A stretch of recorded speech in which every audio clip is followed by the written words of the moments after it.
হাসিনা বিরোধিতা আর ফ্যাসিবাদ বাকশাল বিরোধিতা কি এক জিনিস? না, অবশ্যই না। হাসিনাকে উৎখাতে প্রস্তুত হওয়া মানেই ফ্যাসিবাদ উৎখাতে প্রতিশ্রুতিবদ্ধ হওয়া না, দুইটা এক জিনিস না। আমরা সবাই জানি যে হাসিনা সরকারের হাতে সবচেয়ে বেশি নির্যাতিত হয়েছে বিএনপি এবং তাদের লাখো কর্মী সমর্থক। কিন্তু দেখেন, এই বিএনপি 2018 সালের ভোটের পরে সেই সংসদে গিয়া বৈশা হাসিনাকে বৈধতা দিল। সংসদ তো বৈধ হয়ে যায়, হাসিনার শাসনের বৈধতা পায়। বিএনপি হাসিনার 2018 সালের নির্বাচনের বৈধতা দিছে, এইটা বিএনপি অস্বীকার করতে পারবে না। কিন্তু কিসের বিনিময়ে? মাত্র 5টা সংসদীয় আসনের বিনিময়ে। তাহলে হাসিনার বিরোধিতা আর ফ্যাসিবাদ বিরোধিতা দুইটা আলাদা জিনিস। এই দুইটাকে আপনি কিভাবে তাহলে আলাদা করবেন? কেমনে বুঝবেন এটা হাসিনা বিরোধিতা আর এইটা ফ্যাসিবাদ বিরোধিতা? বিএনপি হাসিনা বিরোধিতা করছে, কিন্তু ফ্যাসিবাদ বিরোধিতা কবে থেকে করছে সেটা আমাদেরকে খুঁজে দেখতে হবে। এইটা আপনি বুঝতে পারবেন যে কেউ কবে থেকে হাসিনাকে অবৈধ এবং দখলদার প্রধানমন্ত্রী হিসেবে ভাবতে শুরু করছে। এটাই হচ্ছে আসল লাইন। হাসিনাকে অবৈধ প্রধানমন্ত্রী এবং দখলদার হিসাবে হিসাব করা শুরু করা উচিত ছিল 2014 সালের ভুয়া নির্বাচনের পর থেকে। কিন্তু বিএনপি তখনও সেটা ভাবতে পারে নাই। তারপরেও সেই ইলেকশনে গেছে। শুধু ইলেকশনে না, সংসদেও গেছে। বিএনপি সংসদেরা পদত্যাগ করে কবে? 2022 সালের 10ই ডিসেম্বর। তার মানে 2022 সালের 10ই ডিসেম্বরের আগ পর্যন্ত যা হাসিনার শাসন, সেইটাকে বিএনপি বৈধ বলে মনে করে। সে পদত্যাগ করুক বা না করুক, বিএনপি হাসিনার সেই সংসদকে বৈধ আর হাসিনার প্রধানমন্ত্রিত্বকে বৈধ বলে ধরে নিয়েছিল। আইনত আমাদের সেটাই বুঝতে হবে। আপনি নির্যাতিত হইলেই আপনি ফ্যাসিবাদ বিরোধী হইয়া যান না। হাসিনাকে বৈধ প্রধানমন্ত্রী ধরে নিয়ে তার সমালোচনায় কোনো বিপ্লবীপনা নাই। রুমিন ফারহানা সেই সংসদে গিয়ে যতই জ্বালাময়ী বক্তব্য দিক না কেন, হাসিনাকে বৈধ প্রধানমন্ত্রী ভাইবা নিয়াই সেটা সে বলছে। এর ফলে হাসিনার ফ্যাসিবাদ ঢাইকা ফেলতে সুবিধা হয়েছে। এমনকি হাসিনাও চাইছে রুমিন ফারহানার জ্বালাময়ী বক্তব্য দিক। রুমিন ফারহানা হাসিনার সেই ইচ্ছাই পালন করছে। এইভাবেই হাসিনা বিরোধিতার সবচেয়ে নিরাপদ পদগুলো তৈরি হয়েছিল। যেমন কোন বাম সংগঠনের হয়ে হাসিনার সমালোচনা করা ছিল অনেক বেশি নিরাপদ ছাত্রদল বা শিবিরের তুলনায়, তাই না? এইটা ওই বামাদের দোষ না, কিন্তু এতে যদি হাসিনা তাদেরকে কম হুমকি মনে করে তাহলে সেটা তো সত্যি, তাই না? এটাও আমাদের অস্বীকার করা উচিত না যে জানু মোহাম্মদ কোন মামলার মুখোমুখি হয়নি, কিন্তু শহীদুল আলমকে রিমান্ডে নেওয়া হয়েছে, তাকে মাইরা ফাটায় ফেলা হয়েছে, রক্ত বেরিয়ে দিছে। মির্জা ফখরুল তো মামলার ভারে হাঁটতেই পারতেন না। হাজার হাজার ছাত্রদল যুবদল কর্মীকে হত্যা করছে এই সরকার। ছাত্র ইউনিয়নের কয়জনকে করছে? করে নাই। বামপন্থীদের কয়জনকে করছে? করে নাই। একজনকে পুলিশ ধরতো, আবার একটু দূরে গিয়ে ছেড়ে দিত। এই যে দেখেন, ছাত্র ইউনিয়নের সাবেক নেতারে ধরছে, আবার ছেড়ে দিছে। সবাই রে এরকম করতো, ধরতো আবার ছেড়ে দিত, একটু দূরে নিয়ে যায়। নুরুল হক নুরু নির্যাতনের শিকার হয়েছে, কিন্তু সেই আবার হাসিনার মাঝে তার মায়ের প্রতি ছবি খুঁজে পাইছে। আমি ছাত্রলীগের কর্মী ছিলাম না, শুধু ছোটখাটো একটা নেতাও ছিলাম, হলের পোস্টেড ছিলাম। আর আমি বিভিন্ন প্রোগ্রামে গিয়েছি, আমি দেখেছি নেত্রীকে ঢাকা মেডিকেল যখন বার্ন ইউনিটে বিএনপির আন্দোলনের সময় যখন আছে বিভিন্ন অকারেন্সগুলো ওঠে, তখন তিনি গিয়েছেন। আসলে আমার মনে হয়েছে যে তার মধ্যে আমার মায়ের চেহারাটা আমি কিছুটা দেখতে পেয়েছি। আর বঙ্গবন্ধুর কথা তো এটি আসলে তো শুধু আমরা না, সারা বিশ্বের মানুষ জানে। তার সুযোগ্য কন্যা যদিও শেখ রেহেনা আপা আমরা রয়েছে, কিন্তু যেটা বঙ্গবন্ধুর মধ্যে অনেকে বলে যেটা ছিল, তার পুরোটা মনে হয় যে আমাদের নেত্রী পেয়েছেন। এই সমস্ত ঘটনা কিন্তু খুবই জটিল, কিন্তু এগুলো এত সহজে ঘটতো না যদি প্রফেসর ইউনূস শেখ হাসিনাকে ফ্যাসিস্ট এবং আওয়ামী লীগকে বাকশালীয় ফ্যাসিস্ট দল হিসেবে চিন্তা করতেন, চিনে নিতেন, জনগণকে চিনে দিতেন, ডিফাইন করতেন, তাদের আদর্শিক কাঠামো এবং রাষ্ট্রীয় যন্ত্রগুলোকে সুস্পষ্টভাবে চিহ্নিত করতেন এবং সংজ্ঞায়িত করতেন। ওনাকে বলতে হতো কেন এইগুলা গণতন্ত্রের পরিপন্থী এবং আপত্তিকর যুক্তিসহ, কিন্তু তিনি সেটা করেন নাই। 11 মাস পার হয়ে গেছে, ওনার করার সেটা সময় হয় নাই। কারণ এইগুলা যদি আগে থেকে সংজ্ঞায়িত না হয়, তাহলে আওয়ামী লীগের বিরুদ্ধে যাই করুক, এই সমস্ত হয়ে দেখায় লোক দেখানো আইওয়াস, পপুলিজম। বিষয়টা হওয়া উচিত ছিল এরকম: আইন মন্ত্রণালয় অপরাধের ধরন অনুযায়ী সংজ্ঞায়িত করবে, সেই অনুযায়ী একটা তালিকা প্রণয়ন করবে, জনগণের সামনে সেই তালিকাভুক্ত ব্যক্তিদের কর্ম এবং অপরাধ উপস্থাপন করবে, তারপর আদালতে মামলা হবে এবং আদালতের নির্দেশে ব্যবস্থা নেওয়া হবে। এখন কি করতেছে? খায়রুল সাহেবকে 11 মাস পরে ধরা হইলো। কেন 11 মাস আগে কেন ধরা হইল না? আবার এখন কেন ধরা হইল? এই একই রীতি যেভাবে ধরা, সেটা পুলিশ, আমলা, সেনাবাহিনী সবার ক্ষেত্রে প্রযোজ্য। বিচার বিভাগের জন্য জুডিশিয়াল কাউন্সিল তদন্ত করবে, তারপর ব্যবস্থা নেবে, কিন্তু জোর করে অবসরে পাঠিয়ে দেওয়া হচ্ছে। এইভাবে তো শেষ করা যাবে না। জোর করে অবসরে পাঠায় তো দায় শেষ করা যাবে না। আবার দেখেন, আজকে দেখলাম একজন উপদেষ্টা চট্টগ্রাম কারাগারে হাসিনার 3 এমপির সঙ্গে বৈঠক করছে, দেখা করছে, পত্রিকায় আসছে, ছবি ভাইরাল হয়েছে। ধর্ম উপদেষ্টা কেন গেছে? স্বরাষ্ট্রমন্ত্রী যায় জেলখানায় মাঝে মাঝে, ধর্ম উপদেষ্টা জীবনে কোনোদিন যায়নি। উনি কেন গেছে? ঘুটু করতে। সে কোনো কাজ করে না। হেফাজতের সাথে দূরত্ব তৈরি হয়েছে, হেফাজতে নাকি তাকে রিকমেন্ড করে দিছে। হেফাজতের সাথে দূরত্ব কেন তৈরি হয়? এর জন্যই তৈরি হয়েছে, ধর্ম উপদেষ্টার জন্যই তৈরি হয়েছে। আর এই সমস্ত জিনিস যদি চলতে থাকে তাহলে বিচার ব্যবস্থার উপর জনগণের আস্থা ভেঙে পড়বে। প্রফেসর ইউনূসও যখন প্রশ্ন করে তখন জবাব দিতে পারে না। কারণটা হইতেছে ফ্যাসিজমকে প্রফেসর ইউনূস স্পষ্ট করে সংজ্ঞায়িত করেনি এবং রাষ্ট্রের ভেতরে বসে থাকা ফ্যাসিস্ট উপাদানগুলোর বিরুদ্ধে পরিষ্কার কোনো কাঠামোগত লড়াইও শুরু করতে পারেনি। ফলে এই উপাদানগুলো এক ভয়ঙ্কর সামাজিক বিপর্যয়ের দিকে আমাদেরকে ঠেলে দিচ্ছে। বাংলাদেশের 2টা প্রিভিলেজ সরকার দেখছে, এক শেখ মুজিবের সরকার আর 2 প্রফেসর ইউনূসের সরকার। 2 সরকারই একটা রক্তাক্ত লড়াইয়ের পর ক্ষমতা আসছিল। মানুষ অনেক আশা করছিল সরকার প্রধান হিসেবে প্রফেসর ইউনূস আর শেখ মুজিব মানে সোহরাওয়ার্দীর বডিগার্ড দুজনে দারুণ জনপ্রিয় ছিল। মুজিবের সরকার ফেল করছে দারুণ ভাবে, এমন ভাবে ফেল করছে যে সোহরাওয়ার্দীর বডিগার্ড জয় বাংলা হলে সবাই বলে আলহামদুলিল্লাহ। ঠিক এই পথে হাঁটতেছে প্রফেসর ইউনূসের সরকার, ক্রমাগত জনপ্রিয়তা হারাইতেছে। দেখেন, উনারা তো 12 ভাতারির মতো ঠাপ খায়, ওয়াকারের ঠাপ খায়, বিএনপির ঠাপ খায়, আওয়ামী লীগের ঠাপ খায়, ইন্ডিয়ার ঠাপ খায়, 2 দিন পর পর গদি নড়ে যায়। কেউ তো সাপোর্ট করে না, সবাই বিরক্ত।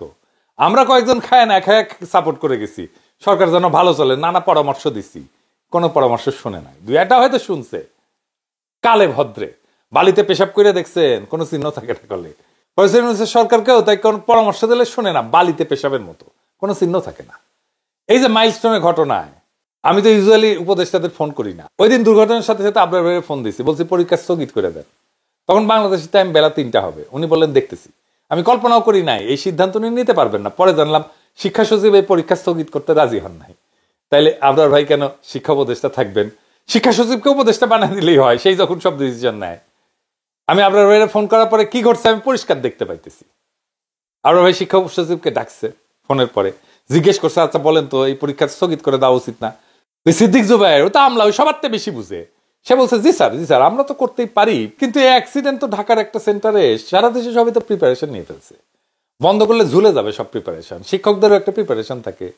দেখেন অনেকে দেখেন পরীক্ষার পরে ছুটি কাটাইতে যাবে, টিকিট ফিকিট কাটে ফেলছে, এত বেড়াছাড়া হয়ে যাবে তো সব, পরে ইয়ে নিতে গেলে। তার সে পরীক্ষা নিয়ে নি স্যার, এই যে মাইলস্টোনের জন্য আমরা পরে একটা আলাদা নিয়ে নিব নি পরীক্ষা, জিজ্ঞেস করেন আপনার ভাইকে। এটাই বলেছিল কিনা সিদ্দিক জুবায়ের? এটাই বলবে, কারণ তো ধান্দা, 2টা দিন নষ্ট হবে, এটা ধান্দা, 2 দিনের ধান্দা নষ্ট হবে, ওটা বসেই থাকে ধান্দা করার জন্য। সিদ্দিক জুবায়ের বুঝলো না, আপনার ভাই বুঝলো না যে এইটা কোনো অ্যাডমিনিস্ট্রেটিভ ডিসিশন না, এটা পলিটিক্যাল ডিসিশন। এই পলিটিক্যাল ডিসিশনে 2টা কাজ হইতো। কি সেই কাজ? প্রথম যে বিষয়টা হবে তা হচ্ছে এই যে দৈব দুর্বিপাক বা দৈব দুর্ঘটনা ঘটলে মানুষ তার রাগ হতাশা এইটা ছাড়ার একটা রাস্তা খুঁজে সব সময়, কোথায় এটা ছাড়া যায়। যেহেতু এটা স্কুলে হয়েছে, তারা শিক্ষা মন্ত্রণালয়ের দিকে তাদের আঙুল তুলবে, ওই দিকেই তাদের রাগ ক্ষোভ ধাবিত হবে। এই কারণে শিক্ষা মন্ত্রণালয়কে প্রোঅ্যাক্টিভ হয়ে কাজ করতে হবে, জনরোষ যেন তার দিকে ধাবিত না হয়। 2 নম্বর হইতেছে সংহতি জানাইতে চাই আমরা কোন একটা সংকটে, গোটা জাতি রক্ত দিতে চায়। দেখেন সকলে হাসপাতালে ভিড় করছে, এটা কি জন্য? রক্ত দেওয়ার জন্য। সে দেখতে চায় যে আমি একটা কাজ করলাম আর কি এই সংকটে। তারা সংহতি জানাইতে চায়। যারা ঢাকা আছে তারা না হয় হসপিটালে গেল, রক্ত দেওয়ার চেষ্টা করলো, পারলো কি পারলো না সেটা অন্য কথা, কিন্তু দেওয়ার তো চেষ্টা করলো। এইটাই তার সংহতি জানানো, এটাই তার শান্তি। কিন্তু ঢাকার বাইরে যারা আছে তারা কিভাবে সংহতি জানাবে? আহত নিহতদের ব্যাপারে একটাই উপায় আছে, পরীক্ষা বন্ধ করলাম, আমরা তাদের কথা চিন্তা করলাম, শোক করলাম। এইটা তো একটা পলিটিক্যাল ডিসিশন ছিল, কিন্তু সিদ্দিক জুবায়ের এই পলিটিক্যাল ডিসিশনের রাস্তাটাকে বন্ধ করে দিল। বাংলাদেশে আমলাদেরকে হাসিনা এটাই বানাইছে, তারা নিজেদেরকে সর্বা মনে করে, নিজেরাও পলিটিক্যাল ডিসিশন নিতে চায়। পুলিশ যেমন মনে করতো যে হাসিনা সরকারকে তারাই ক্ষমতায় রাখছে, তারাই রাজনৈতিক দল হয়ে গেছিল, সে নিজে জয় বাংলা স্লোগান দেয়, দেখেছেন না? এই জিনিস হয়েছে। এই আমলারা মনে করে তারাই রাষ্ট্রের মালিক, ডিসিশন সব তারাই নিতে পারে, তারা সবার থেকে বেশি বুঝে। আবার দেখেন ইন্ডিয়া থেকে ডাক্তার আসবে কেন? পোড়া রোগীদের চিকিৎসার জন্য আমাদের সাফিসিয়েন্ট স্কিল ডাক্তার নাই। তারপরে ইন্ডিয়া থেকে ডাক্তার আনতে হবে, যখন গত বছর জুলাই আগস্টে বিপ্লবে হাজার হাজার ছেলে পঙ্গু হইলো, গুলি খেয়ে চোখ হারালো, কারোর জন্য ভারত কি ডাক্তার পাঠাইলো? এত লোক যে পঙ্গু হলো, এত বাচ্চা যে পঙ্গু হইলো, ভারত কি ডাক্তার পাঠিয়েছিল? এখন কেন তাদের পেট পুরায়? তারা আমাদের ভিসা বন্ধ করে দিছে, তারা আমাদের সাথে বাণিজ্য বন্ধ করে দিছে, তারা ফ্যাসিস্ট হাসিনা এবং তার দলবলকে আশ্রয় দিচ্ছে ওইখান থেকে অন্তর্ঘাত চালাইতেছে। প্রত্যেকদিন বাংলাদেশ বিরোধী প্রচারণা চালায় তাদের টিভি চ্যানেলগুলোতে, তারা আমাদের ইউটিউব চ্যানেলগুলোতে, আমাদের টিভি চ্যানেলগুলোতে বন্ধ করে দিছে। ভারতে দেখতে দেয় না। এমনকি ভারতে আমাদের দূতাবাসের উপরে আক্রমণ হয়েছে, তারপরেও ভারতের ডাক্তারকে আনতেই হবে। গাজা উপত্যকায় কি ইসরায়েলের ডাক্তার আনতে হয়? এটা তো তাই হইল, যে গাজা বানাইছে তাকেই আমি ডেকে আনলাম। এটা কার উদ্যোগে হয়েছে? তৌহিদ সাহেব, পররাষ্ট্র উপদেষ্টা। ও কি স্বাস্থ্য মন্ত্রণালয় চালায়?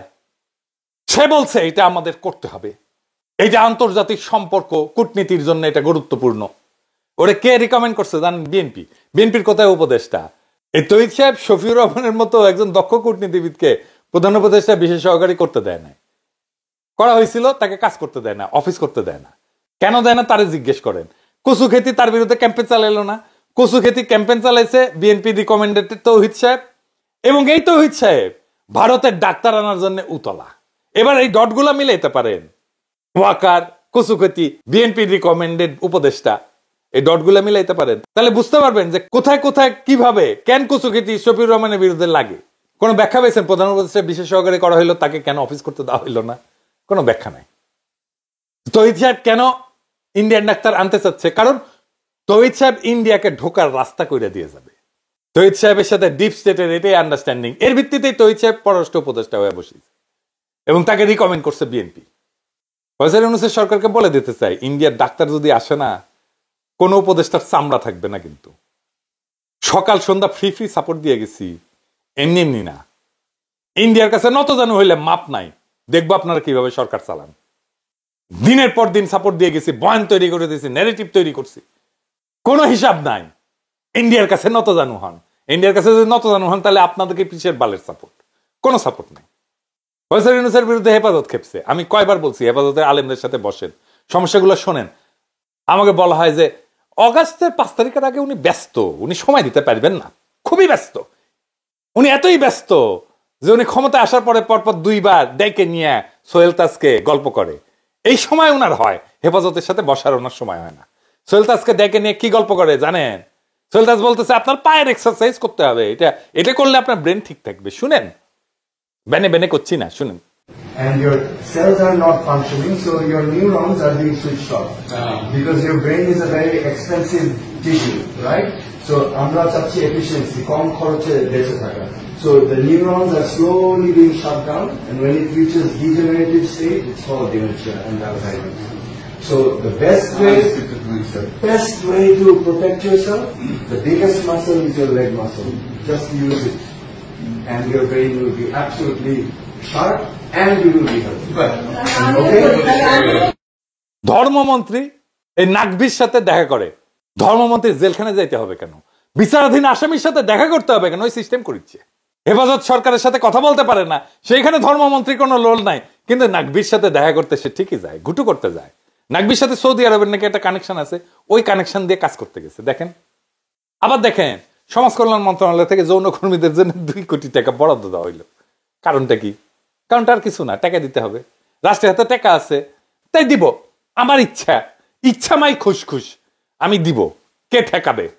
মানে বিষয়টা যদি এরকম হইতো যে একটা ঘৃণিত পেশা থেকে তাদেরকে বের করে আনার জন্য, পুনর্বাসন করার জন্য আমরা এই টাকাটা খরচা করতেছি, তাহলে সবাই মেনে নিত। যদি এরকম হইতো যে পরিশ্রমী নারীদের জন্য আমি অনুদান দিচ্ছি, তাহলে ইটা ভাঙে যারা, কাজের বুয়ার কাজ করে যারা, গার্মেন্টস শ্রমিক যারা, তাদেরকে দিতেন। এর মধ্যে যারা অসুস্থ তাদেরকে বেছে বেছে দিতাম, যারা বয়স্ক তাদেরকে বেছে বেছে দিতাম। যৌন কর্মীদেরকে কেন দিতে হবে? এটা কি জন্য যে কেউ ফ্রি মাগনা মজা করে গেছে, সে টাকাটা পূরণ করে দিলাম এখন সরকারের ফান্ড থেকে? কোনো যুক্তি নাই। এ প্রসঙ্গে একটা 18+ জোকস বলি, কিছু মনে করেন না। আমার পেজে লন্ডনের বিএনপির নেতা মালিক সাহেবের ভ্যাগিনা এটা কমেন্ট করেছে, আমাকে নাকি উনি জবাই করা হবে। জব করবি, জব। ভ্যাগিনা সত্যিকারের ভ্যাগনা কিনা জানি না, কিন্তু ও দাবি করেছে যে মালিক সাহেব তার মামা। এই ভ্যাগনার একটা গল্প আছে জানেন তো? আমি এটা কমেন্টে রিপ্লাই লিখেছিলাম, সেটা হইতেছে ওই মালিক সাহেবের ভ্যাগনায় 40 টাকায় এক মায়ারে ফিট করেছে। তো তারপরে কাজ শুরু করেছে আর কি। কাজ করতে করতে ছাদের ফুটে দিয়ে চাঁদের আলো পড়িচ্ছে। তুই কইলেও যে 7 ফুটে চাঁদের আলো, 10 টাকা বাদ গেল, ঝুলো কেন 2টি, 10 টাকা বাদ তাই। এরপরে ওই করতে করতে আর কি মায়া দিছে পাদ। তো বলতেছে যে দিলে পাত 10 টাকা তাই ভাত। পরে কাজটা শেষ করে প্যান্ট পরিচ্ছে, প্যান্ট পরে বাইরে যাচ্ছে, তখন বলতেছে যে ভাই 10 টাকা দেন, তো বলতেছে যে মালিক সাহেবের ভাগনা 10 টাকা মাগনা। তো এইরকম কি মাগনা যারা তাদেরটা পূরণ করে দিল সমাজ কল্যাণ মন্ত্রণালয়, এটা জবাব কি? কোনো জবাব নেই। এই সরকার গঠনের পর কলকাতায় ইলিশ মাছ পাঠিল। আমরা ইউরোপে থেকে ইলিশ মাছ খাইতে পারি না, বাংলাদেশের ইলিশ এখানে আসে না, কারণ কিন্তু কলকাতায় যায়। কারণ যারা উপদেষ্টা হয়েছে, যারা সরকারে, তারা মনে করে তারা দেশের মালিক, আর আমরা চাকর বাকর। রাজনৈতিক দলগুলোর সাথে মিটিং করেছে, এখন এই সময় আমাদের দাবি তোলার, অপদার্থ উপদেষ্টা মন্ডলীকে বাদ দিয়া জাতীয় সরকার গঠন করার। জাতীয় সরকার গঠন না করলে এই সরকার ক্রমাগত জনপ্রিয়তা হারাচ্ছে, নিয়ন্ত্রণ কন্ট্রোল করতে পারবে না। কারণ ফেব্রুয়ারিতে নির্বাচন ঘোষণার পরে এখন প্রশাসন, আর্মি, পুলিশ সবাই বিএনপির পিছনে লাইন দিবে, সেটাই দিছে, সেটাই হয় বাংলাদেশে সব সময়। কারো কথাই শুনবে না। ওইদিকে আওয়ামী লীগ তৈরি হয়ে গেছে, এখন বলে কিছু হইলে বলে আওয়ামী লীগ ঢুকে যাবে আন্দোলনের মধ্যে। আরে আওয়ামী লীগ ঢোকে কেমনে? স্কোপটা কে কইরা দেয়? সরকারই তো কইরা দেয়।